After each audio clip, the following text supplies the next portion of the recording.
అన్నిటికన్నా ఆభరణం ఏది అంటే ముఖం మీద ఉండేటటువంటి చిరునవ్వే. మనిషికి అప్రతిష్ట తెచ్చేది కూడా ఏది అంటే ఆ నవ్వే.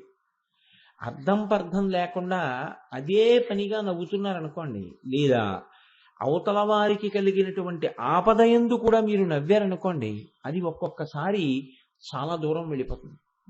మహాభారతంలో కురుక్షేత్ర సంగ్రామం వరకు వెళ్ళిపోవడానికి ఆది బీజం పడింది ఆ నవ్వుల దగ్గరే కదండి. నవ్విందా నవ్వలేదా వేరే విషయం, కానీ నవ్వు అక్కడ కారణమై కూర్చుంది.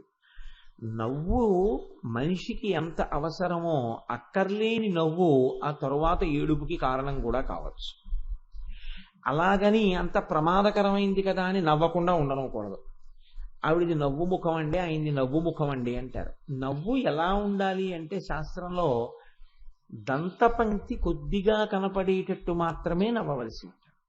అంటే అలా ప్రయత్నపూర్వకంగా ఎలా నవ్వుతామంటే అలా ఎలా కుదురుతుంది అనుకోవచ్చు, కానీ అది సహజంగా రావాలి. అలా సహజంగా వస్తే అదో అందం. అలా రాకుండా కొంచెం వికటాట్టహాసం ఉంటే తగ్గించుకునే ప్రయత్నం చేసుకోవాల్సి ఉంటుంది. మనస్సు యొక్క స్థితి ముఖము మీద ఉన్నటువంటి నవ్వు చేత వ్యక్తమవుతుంది. ఆయన నవ్వుతూ ఉన్నారండి అన్నారు అనుకోండి, అంటే ప్రసన్నంగా ఉన్నాడండి. అబ్బో ఆయన చిరుబుర్రులు ఆడుతున్నాడండి, మనిషి నవ్వుతూ లేడు అంటే ఆయన కోపంగా ఉన్నాడండి, అప్రసన్నంగా ఉన్నాడండి అని గుర్తు. ఈ మందస్మితం అనేటటువంటిది అవతల వారి యొక్క మనస్సు యొక్క స్థితిని ప్రతిబింబిస్తుంది. ఇప్పుడు అమ్మవారు ఎలా ఉంది? మందస్మిత ప్రభాపూర. అమ్మవారు కేవలం చిరునవ్వు నవ్వట్లేదు, ఆ చిరునవ్వులోంచి ఒక కాంతి వస్తోంది. ఈ మాట ఎందుకు వేశారో తెలుసా అండి? 2 కారణాలకు వేశారు. ఒకటి, ఎంత అమ్మవారైనా బిగుసు కూర్చుంది అనుకోండి, మీకు ఉపాసన అంత తేలిక కాదు.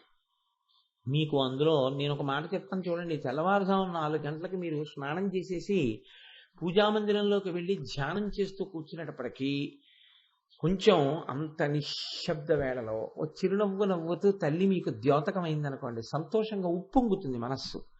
అలా కాకుండా ఆవిడ మూతి ముడుచుకుని బిగదీసు కూర్చున్నట్లు కనపడింది అనుకోండి, మీకు కూడా కొంచెం ధ్యానం చేయడానికి కాస్త తొట్టుపాటు వస్తుంది.